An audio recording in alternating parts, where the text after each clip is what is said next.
केंद्र शासनाची योजना आहे ते आम्ही राज्यामध्ये राबवतो आहे. भारतातला आतापर्यंतचा सर्वात महत्त्वाकांक्षी अ, दारिद्र्य निर्मूलनाचा कार्यक्रम आहे. आणि याचं वैशिष्ट्य आहे की हे फक्त दारिद्र्य निर्मूलनावर भर देत नाही, आजीविकावर याचा भर आहे. या कार्यक्रमाला आम्ही आमच्या राज्यामध्ये महाराष्ट्रामध्ये उमेद म्हणून ओळखतो. हा जे अभियान आहे याचा सर्वात मोठा जे वैशिष्ट्य आहे स्पेशली बँकांसाठी, की पूर्ण देशातला सर्वात कमी NPA या सेक्टरमध्ये आहे.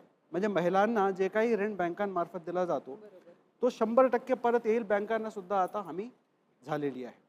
तर आता बँक स्वतःहून आमचे बचत गटांना, आमच्या महिलांना त्याचे लहान सहान उद्योगांसाठी लोन द्यायला स्वतःहून आता पुढे येत आहे. घे भरारी हा जे उपक्रम आहे, हा जे आम्ही कार्यक्रम करतो आहे, हे अशी जे आमची उद्योजक महिला आहे ज्यांनी स्वतःला उमेदच्या मदतीने स्वतःच्या पायावर उभा केला आहे आणि आता त्यांच्या मार्केटमध्ये एक प्रेझेन्स निर्माण झालेला आहे, ते अशी महिलांना त्यांना सर्वांच्या समोर आणण्यासाठी आम्ही हा उपक्रम आता राबवतो आहे.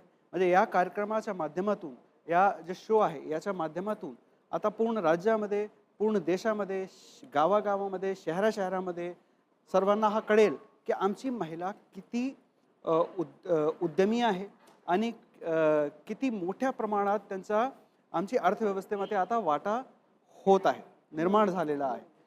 आम्हाला जर 2047 पर्यंत हा आपला देश $14 ट्रिलियन इकॉनॉमी करायची असेल तर या महिलांचे सहभागाशिवाय ते होऊ शकत नाही.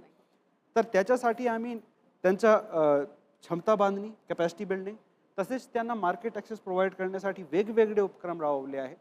त्यातला एक भाग उमेद मार्ट पण आहे. उमेद मार्ट आमचा ऑनलाईन पोर्टल आहे जे देशातला सर्वात चांगला ई-कॉमर्स पोर्टल गव्हर्नमेंट सेक्टरमध्ये आहे.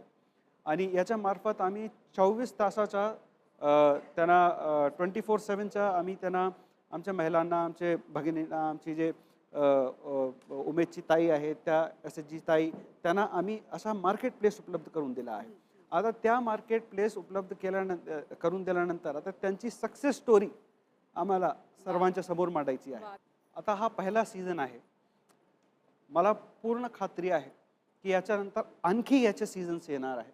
आणि जे जसं तुम्ही म्हटला की जे महिला सहभाग घेऊ शकल्या नाही तर त्यांच्यासाठी तो पुढची एक संधी तयार होणार आहे.